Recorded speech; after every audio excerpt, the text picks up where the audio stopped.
गोपीजन वल्लभ गिरिवरधारी।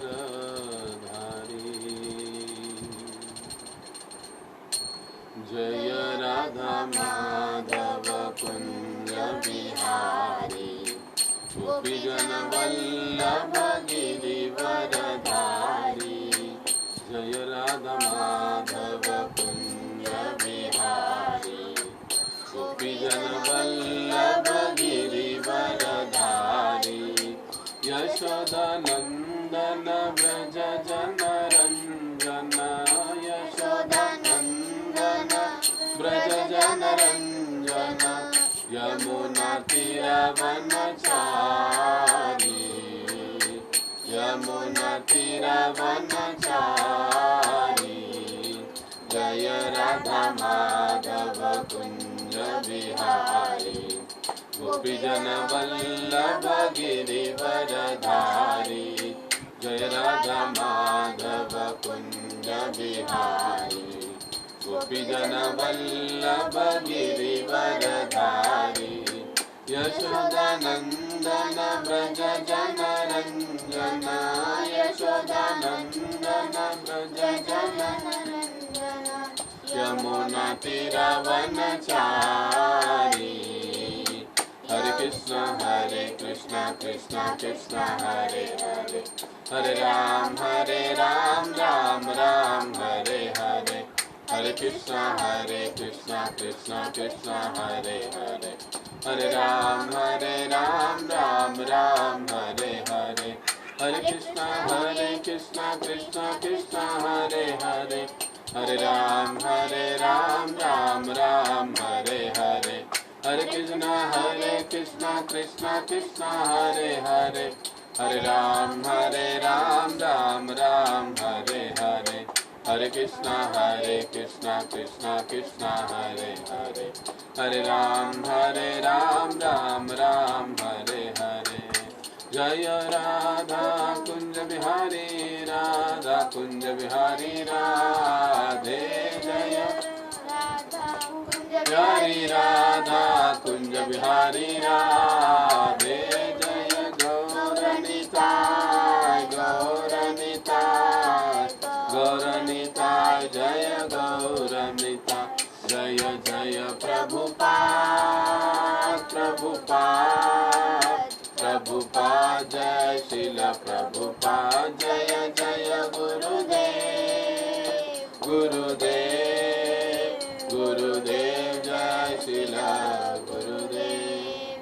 बोलो कलयुग पावन से हरिनाम संकीर्तन की जय। श्री श्री राधा कुंज बिहारी भगवान की जय। श्री श्रीताय गौर सुंदर भगवान की जय। जगत गुरु श्री प्रभुपाद की जय।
हरे कृष्णा कृष्णा कृष्णा हरे हरे। हरे राम राम राम हरे हरे।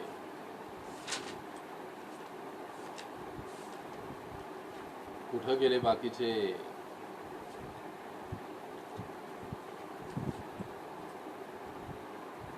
कृष्णा कृष्णा हरे हरे।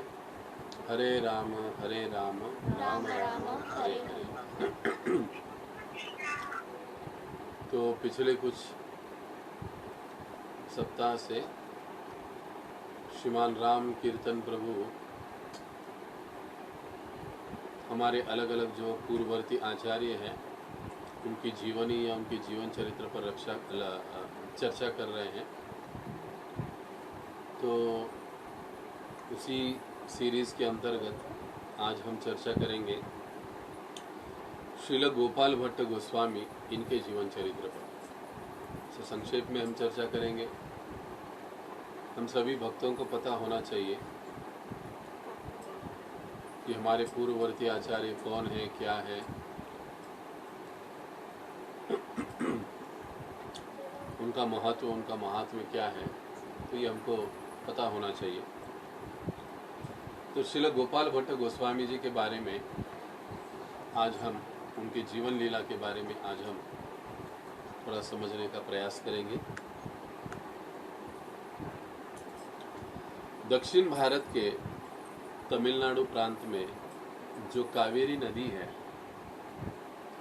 उस कावेरी नदी के तट पर श्रीरंगम नाम का एक तीर्थ क्षेत्र है। और इस श्रीरंगम में वेंकट भट्ट नाम के एक ब्राह्मण रहा करते थे, जो श्री संप्रदायी थे। भगवान नारायण के भक्त थे और इन वेंकट भट्ट के पुत्र थे ये गोपाल भट्ट गोस्वामी।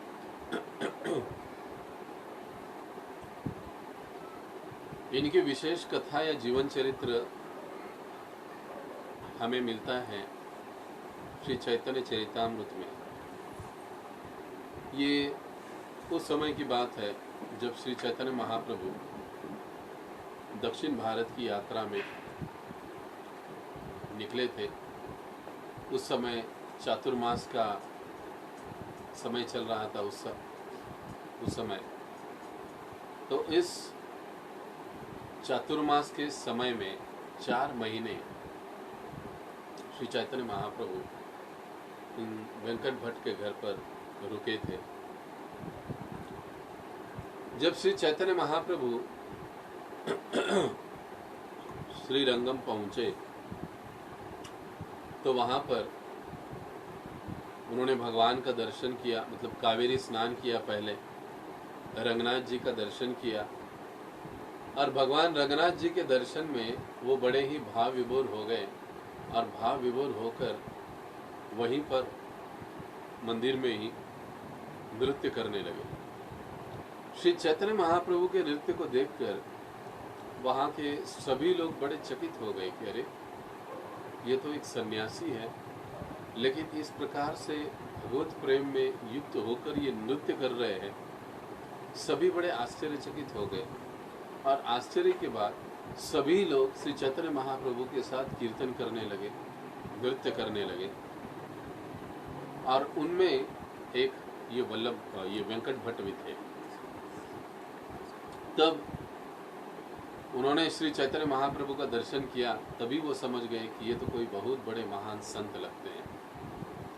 और अपने घर पर रुकने का उन्होंने आग्रह किया। 4 महीने वो अपने घर पर रुके। ऐसी विनती, ऐसा आग्रह उन्होंने श्री चैतन्य महाप्रभु से किया। और श्री चैतन्य महाप्रभु बड़े ही दयालु, वे तुरंत मान गए और वेंकट भट्ट के घर पर वे 4 महीनों के लिए रुके।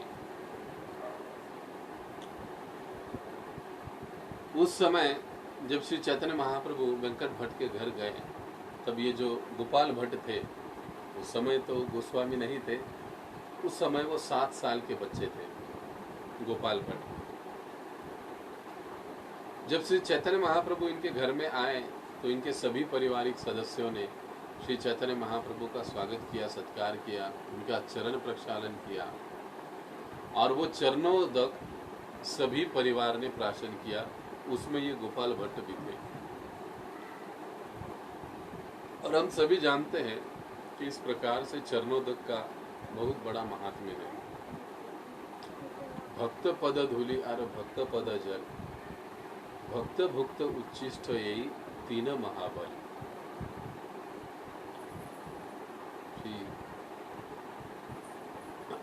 इस प्रकार से कहा जाता है भक्त पद धूलि। महाभागवतों के चरणों की धूलि से व्यक्ति का उद्धार हो जाता है। उसमें भगवत धाम को प्राप्त कराने का सामर्थ्य होता है। भक्त पद धूलि आर भक्त पद जल, भक्तों के चरणों का अभिषेक किया हुआ जल, चरणोदक, इसको प्राशन करने से व्यक्ति भगवत प्राप्ति का अधिकारी बन जाता है, या वो लगभग भगवत प्राप्ति कर लेता है। अब कोई कहेगा कि हमने बस एक बार चरणोदक पी लिया है अपने गुरु जी का, वैष्णव का, तो बस अब मैं बिना प्रयास के ही भगवत धाम चला जाऊंगा, तो ऐसे नहीं होता है कभी। ये जल हमें वो सामर्थ्य उस साधना के लिए, भक्ति में अग्रसर होने के लिए हमें प्रदान करता है, लेकिन पहले हमें कदम बढ़ाना पड़ेगा, तब हमें प्रोत्साहन मिलेगा, तब हमें सामर्थ्य मिलेगा इस जल के द्वारा। भक्त भुक्त उच्छिष्ट और भक्तों का महाप्रसाद, ये तीनों आध्यात्मिक जीवन में एकदम वेगवान प्रगति करने के लिए बड़े ही काम की चीजें हैं, ऐसे प्रभुपाद जी कहते हैं, और वास्तविकता में ये सत्य है। तो ऐसे श्री चैतन्य महाप्रभु का चरणोदक इन्होंने प्राशन किया था। जैसे ही इस गोपाल भट्ट ने श्री चैतन्य महाप्रभु जी का चरणोदक प्राशन किया, उसके हृदय में कृष्ण प्रेम जागृत हो उठा और वो भाव विभोर होकर नाचने लगा वहीं पर। माता पिता तो दूर ही खड़े रहे, लेकिन ये बच्चा, ये गोपाल भट्ट ही जो 7 साल का था, बड़े ही भाव विभोर होकर नृत्य करने लगा। भगवान श्री चैतन्य महाप्रभु के प्रति उसके हृदय में एक विशेष प्रेम उत्पन्न हुआ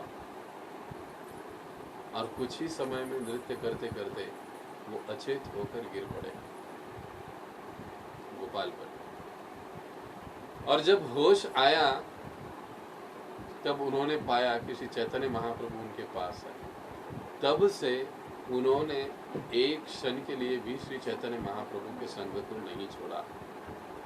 ऐसा वर्णन आता है कि 12 घंटे 24 घंटे गोपाल भट्ट श्री चैतन्य महाप्रभु के साथ रहते। यहाँ तक कि रात को श्री चैतन्य महाप्रभु जब सोने जाते तो उस समय भी गोपाल भट्ट उनके साथ रहते, उनके संग को वो छोड़ते ही नहीं। जब वेंकट भट्ट और श्री चैतन्य महाप्रभु की चर्चाएं चलती तो ये गोपाल भट्ट वहां पर जाकर बैठते।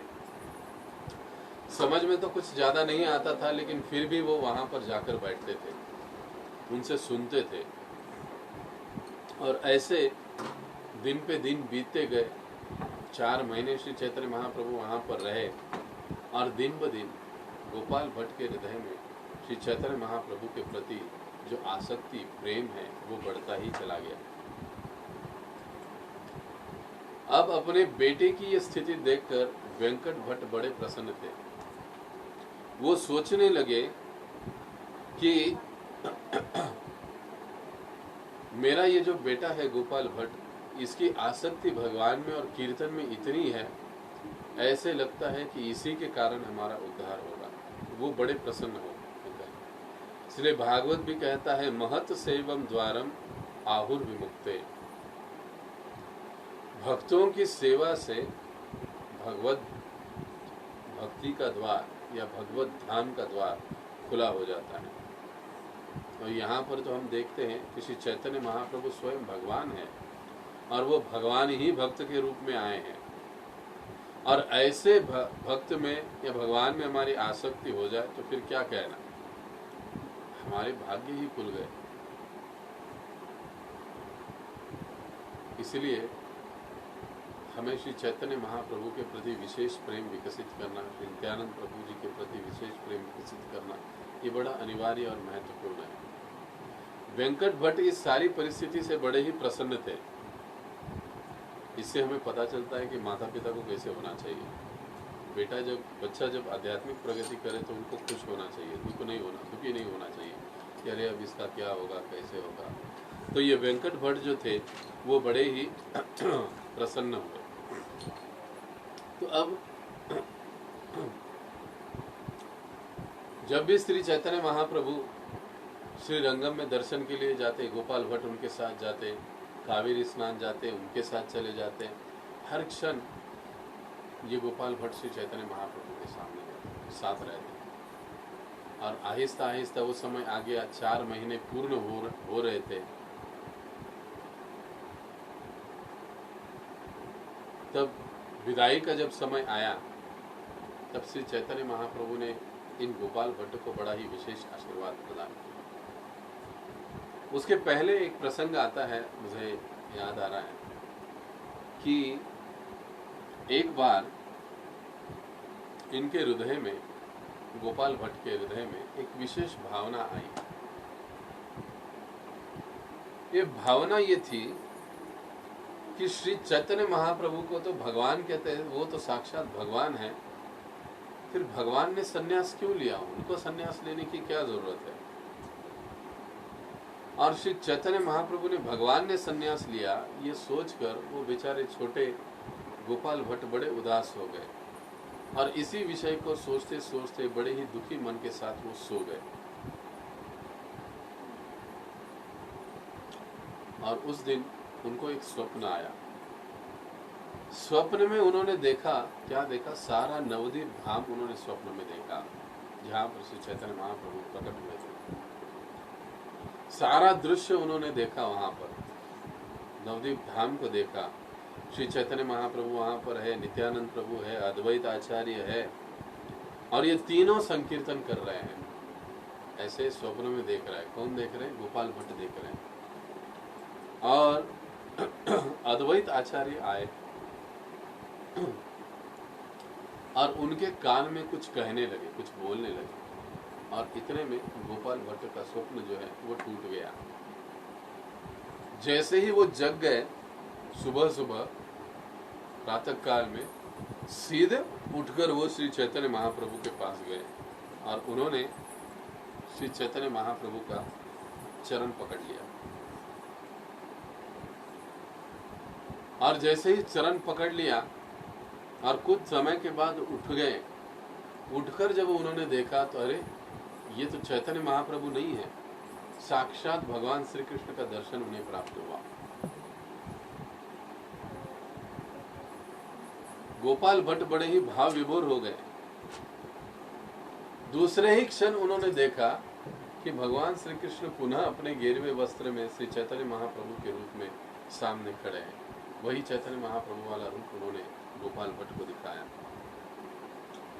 चैतन्य महाप्रभु ने जब गोपाल को देखा कि उनकी आंखों से निरंतर अश्रु बह रहे हैं, हाथ जोड़े बड़े विनीत भाव से उनके सामने खड़े हैं, चैतन्य महाप्रभु ने उनको एकदम से अपने पास लिया और उनको घोर आलिंगन किया गोपाल भट्ट को। ये सौभाग्य था गोपाल भट्ट का कि साक्षात भगवान श्री चैतन्य महाप्रभु ने उनको उम्र के 7वें साल में उनका आलिंगन किया था। जब वो समय आ गया, चातुर्मास समाप्त हुआ, अब श्री चैतन्य महाप्रभु के लौटने का समय आया, तब गोपाल भट्ट कहने लगे कि महाप्रभु, मैं भी आपके साथ आना चाहता हूँ। मुझे इस गृहस्थ आश्रम में कोई रुचि नहीं, मैं आपके साथ रहना चाहता हूँ।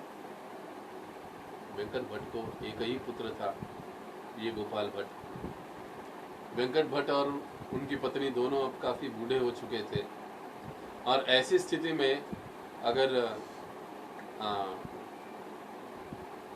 गोपाल भट्ट अगर चैतन्य महाप्रभु के साथ में आएंगे तो फिर कैसे होगा उनकी माता पिता का। ये सोचकर चैतन्य महाप्रभु ने उनको आदेश दिया कि आप अभी बिल्कुल मेरे साथ नहीं आ सकते हैं। जब आपके माता पिता का निधन होगा, उनके निधन के पश्चात उनकी सेवा, मतलब उनकी सेवा करो अपने माता पिता की, यहीं पे रहकर, घर पे रहकर, और जब उनका निधन होगा उसके पश्चात तुम सीधे वृंदावन में जीव गोस्वामी के पास चले जाना, क्षमा कीजिए, रूप सनातन गोस्वामी के पास चले जाना, और वहां पे उनको प्रचार करने में, ग्रंथों के वितरण में, ग्रंथों के संपादन में, लेखन में उनके साथ सेवा करना, उनको मदद करना।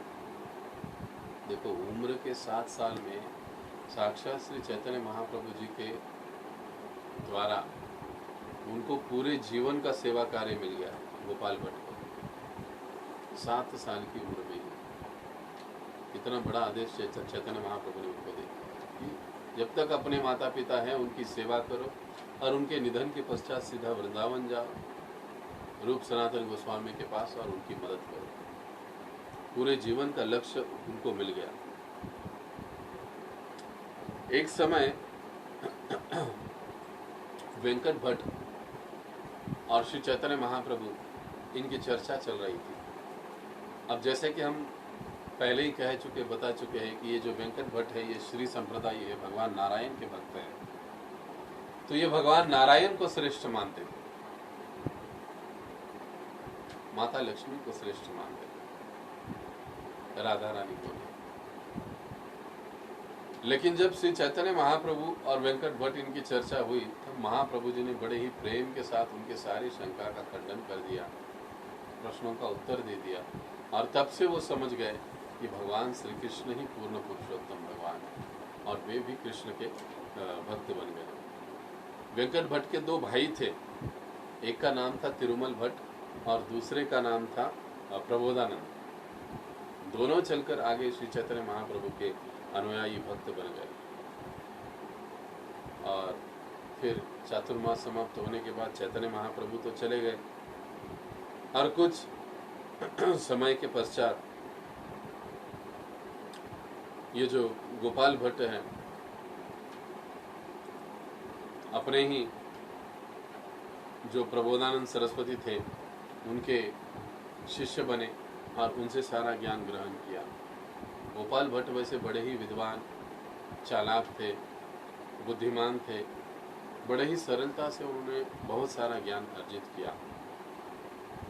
कुछ ही समय में उनका माता पिता का निधन हो गया और जिस प्रकार से श्री चैतन्य महाप्रभु ने बताया था तब ये जो गोपाल भट्ट गोस्वामी, अभी तक तो गोस्वामी नहीं बने थे, गोपाल भट्ट सीधा वृंदावन चले गए और वहाँ पर रूप सनातन उस समय पहले ही वहाँ पर पहुँच चुके थे। रूप गोस्वामी, सनातन गोस्वामी, भूगर्भ गोस्वामी, लोकनाथ गोस्वामी, कृष्णदास कविराज गोस्वामी और काशीश्वर पंडित, ये सभी वहाँ पर थे और इन्होंने जोरदार इनका स्वागत किया और इनको अपने साथ रखा एक नए भक्त के रूप में। तो एक नए भक्त को कैसे संभालना चाहिए, ये सभी सीनियर वरिष्ठ श्री चैतन्य महाप्रभु के भक्त हैं, लेकिन ये बड़े ही इनका बड़ा ख्याल रखते क्योंकि सबसे छोटे थे, आयु में छोटे, अनुभव में छोटे, नए नए भक्त थे, तो बड़े ही प्रेम के साथ उनको संभाला करते थे, उनके साथ व्यवहार करते थे। इस प्रकार से हमें भी नए भक्तों के साथ व्यवहार करना चाहिए। अब जब साथ में रहने लगे तो कुछ समय के पश्चात इन्होंने अपने जो अच्छे वस्त्र थे उन वस्त्रों का त्याग किया और केवल एक कोपिन गमछा पहनकर रहते थे। बड़ा ही सरल जीवन उनके साथ, इन सभी गोस्वामियों के साथ वो बिताने लगे। देखिए, आध्यात्मिक जीवन का मतलब होता है सिंपल लिविंग, सरल जीवन। बहुत ऊंचे वस्त्र या बहुत बढ़िया कपड़े, शान के साथ, आलीशान के साथ रहना, ये सब नहीं चलता। तो उसी प्रकार से ये गोस्वामीगण, ये गोपाल भट्ट गोस्वामी भी वहाँ पर रहने लगे। और हम में से भी जो साधक आध्यात्मिक जीवन में, कृष्ण भावना में प्रगति करना चाहते हैं तो उनको भी ये सरल जीवन अपनाना पड़ेगा। सिंपल लिविंग, कम से कम ज़रूरतें रखो, सिंपल रहो, जितना सादा सरल रह सकते हो हमें रहने की कोशिश करनी चाहिए। अब दक्षिण भारत यात्रा समाप्त करके कुछ समय में ही श्री चैतन्य महाप्रभु पुनः जगन्नाथपुरी पहुंचे। जगन्नाथपुरी जब पहुंचे तब उन्हें चिंता सताने लगी कि गोपाल भट्ट गोस्वामी वृंदावन पहुंचे या नहीं पहुंचे। तब उस समय तो कोई मोबाइल वगैरह ऐसा सिस्टम था नहीं कि तुरंत कॉल किया, पूछ लिया। जब तक कोई भक्त वहाँ पर नहीं जाएगा, वहाँ से यहाँ नहीं आएगा, तब तक व्यक्ति को एक दूसरे का समाचार नहीं मिल पाता। तब श्री चैतन्य महाप्रभु को क्षमा कीजिए, श्री चैतन्य महाप्रभु ने एक दूत को भेजा। उनके पास एक छोटा सा तोहफा, एक गिफ्ट दे दिया।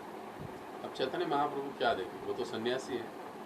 तो उन्होंने क्या दिया, अपना कोपी, अपना एक वस्त्र बांधकर उन्होंने गोपाल भट्ट गोस्वामी को भेज दिया। कि जाओ पता करो कि वे वृंदावन में पहुंचे हैं या नहीं, अगर पहुंचे हैं तो उनको ये गिफ्ट, ये तोहफा दे देना। और फिर इसी को कोपिन को चौकी भी कहा जाता है यहाँ पर। और जब दूत वहाँ पर गया, देखा तो वे वहाँ पर पहुँचे थे, श्री चैतन्य महाप्रभु को पुनः आकर संदेशा दिया। लेकिन गोपाल भट्ट गोस्वामी श्री चैतन्य महाप्रभु की इस भेंट से काफी प्रसन्न हुए, बड़े आनंदित हुए। और ये चैतन्य महाप्रभु की जो भेंट है उन्होंने बड़ी ही संभाल कर रखी। इस वस्तु को, इस कोपिन को वो श्री चैतन्य महाप्रभु से अभिन्न मानते हैं, हर समय उसको वो अपने साथ रखते हैं।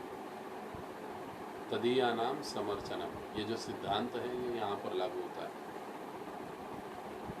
भगवान से संबंधित चीजें और भगवान, इनमें कोई अंतर नहीं होता है।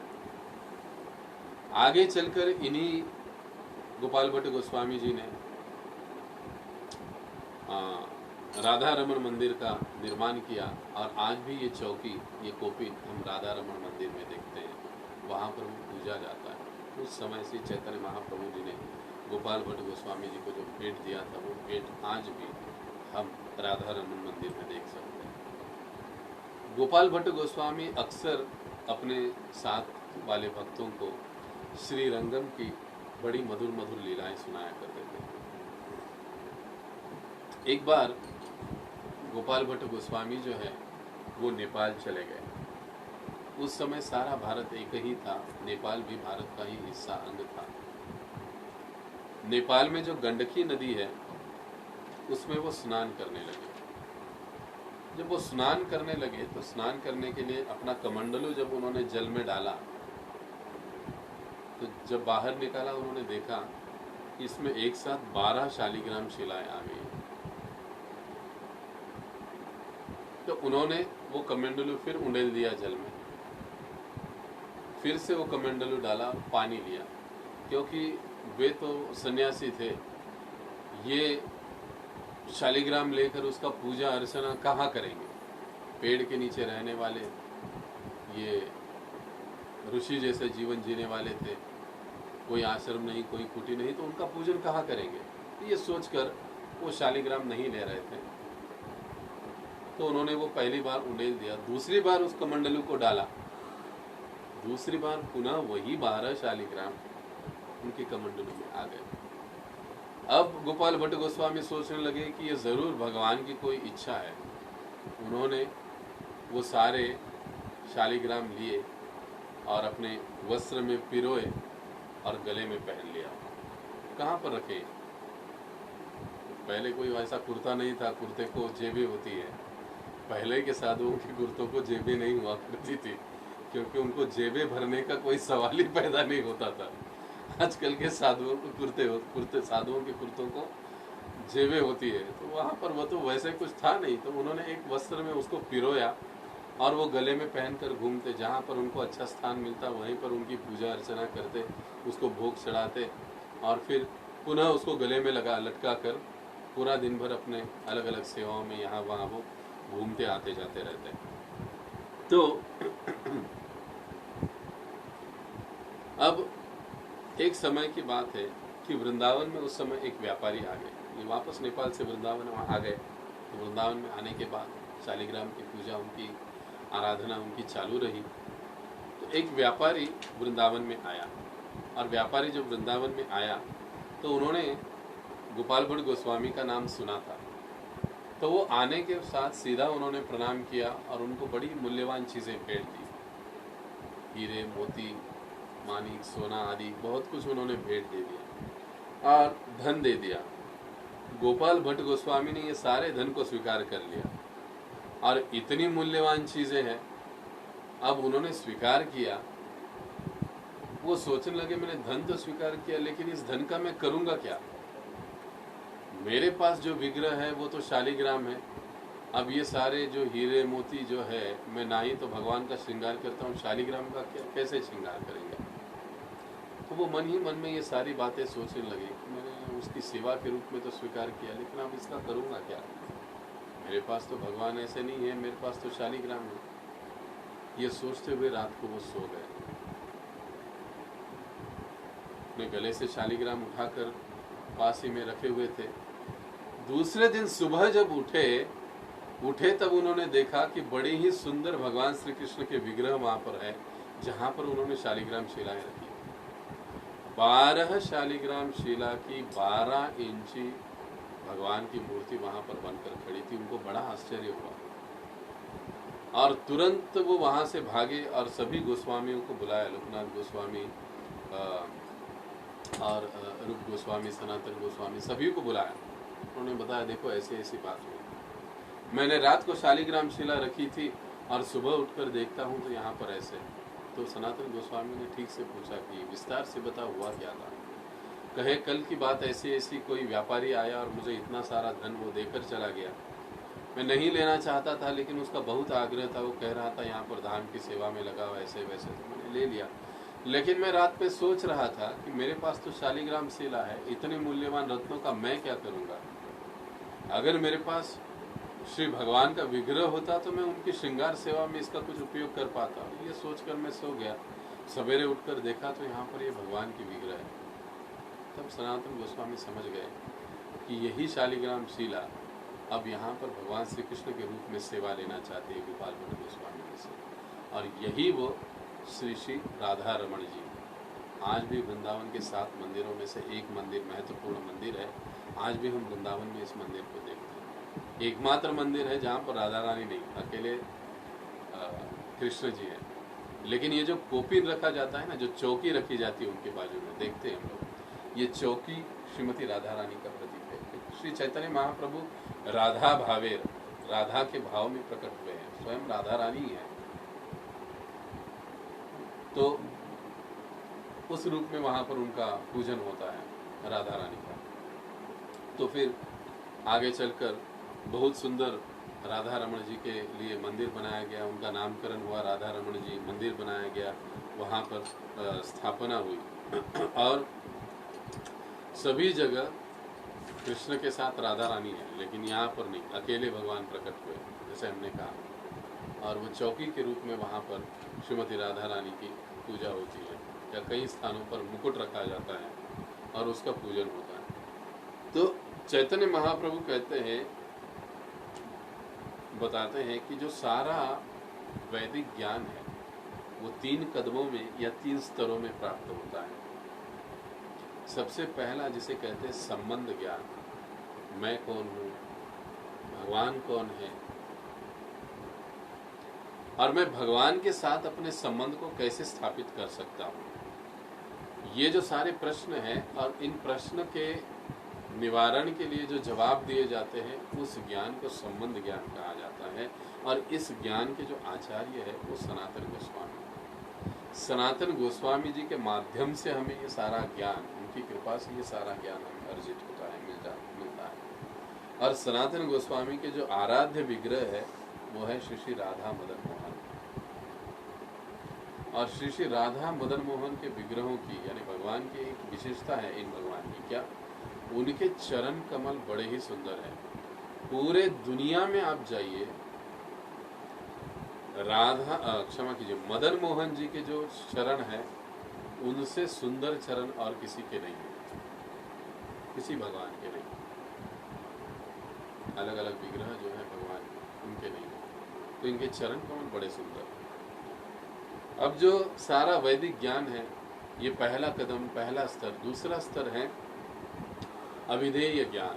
अभिधेय का मतलब क्या है कि हमारा भगवान के साथ क्या संबंध है। पहला तो हम संबंध ज्ञान में ये समझे कि भगवान के साथ हमारा संबंध है और वो संबंध कैसे पुनर्जागृत करना है। अब इस अभिधेय ज्ञान में जीव का, यानी हमारा भगवान के साथ क्या संबंध है, किस रस में, किस रूप में हम भगवान के सेवक हैं, भगवान के पार्षद हैं, इस बात को समझना। और जब साधक को यथा समय पता चल जाता है कि मेरा भगवान के साथ इस रस में और इस रूप में संबंध है, तो उसी भाव के अनुसार, उसी रूप के अनुसार भगवान की सेवा करता है, उस संबंध के अनुसार वो भगवान की सेवा करता है।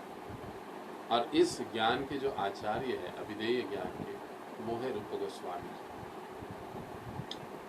और रूप गोस्वामी जी के जो आराध्य विग्रह है वो है श्री श्री राधा गोविंद देव। अब गोविंद देव की विशेषता क्या है कि गोविंद देव के वक्षस्थल, सीना और गोविंद देव के कर कमल बड़े ही सुंदर हैं। पूरे दुनिया में कहीं पर भी जाओ, राधा गोविंद जैसे वक्षस्थल और कर कमल की सुंदरता आपको कहीं पर नहीं मिलेगी। ये दूसरा विधेय ज्ञान। अब तीसरा कदम, तीसरा स्तर जो है ज्ञान का, वो है प्रयोजन ज्ञान। प्रयोजन का मतलब होता है कि सेवा से लाभ क्या होगा, कृष्ण प्रेम की प्राप्ति। और इसके जो आचार्य हैं वो रघुनाथ दास गोस्वामी हैं। और रघुनाथ दास गोस्वामी जी के जो आराध्य है वो है श्री श्री राधा गोपीनाथ जी। और राधा गोपीनाथ जी की विशेषता क्या है कि उनका जो मुख कमल है वो बड़ा ही सुंदर है। उनके जैसा सुंदर मुख कमल किसी का नहीं है, ये विशेषता है। लेकिन अब मजे की बात क्या है पता है आप, विशेष आश्चर्य की बात, ये तीनों विग्रहों के गुण एकत्रित रूप से श्री श्री राधा रमण में है। राधा रमण जी के चरण कमल उतने ही सुंदर है, राधा रमण जी का वक्षस्थल और हस्त कमल उतने ही सुंदर है, और राधा रमण जी का मुखारविंद, मुख कमल भी उतना ही सुंदर है। ये तीनों गुण श्री श्री राधा रमण में देखने के लिए मिलता है। तो राधा रमण जी का दर्शन बड़ा ही सुंदर होता है। आप में से कई सारे भक्त वृंदावन गए होंगे, गए हैं, तो उन्होंने देखा होगा राधा रमण जी का विग्रह। वैसे भगवान के बड़े ही छोटे हैं, 12 इंच के, लेकिन दर्शन बड़ा ही सुंदर होता है।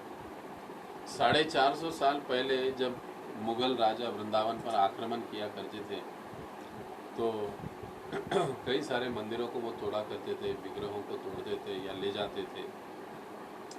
तो उस समय ब्राह्मणों ने जो सारे वृंदावन के मूल विग्रह थे वो राजस्थान भेज दिए थे, और राजपूतों के घर वहाँ पर ये विग्रह रक्षा के लिए दिए गए थे। लेकिन ये जो राधा रमन है उनकी मूर्ति वही रही, छोटी मूर्ति थी इसलिए वो रह गए। राधा रमन यानी सेवा करते रहे, ये सेवा के प्रतीक रूप है। तो ये जो गोपाल भट्ट गोस्वामी हैं, ये बड़े इनके ये आराध्य देव रहे राधा रमन जी। बड़े विद्वान थे,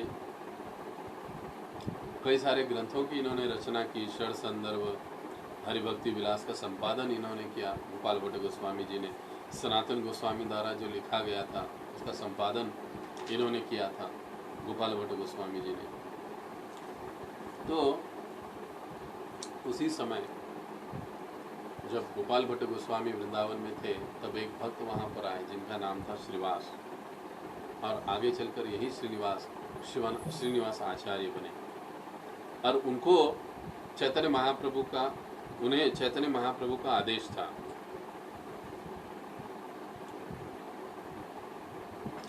कि गोपाल भट्ट से दीक्षा लेना है।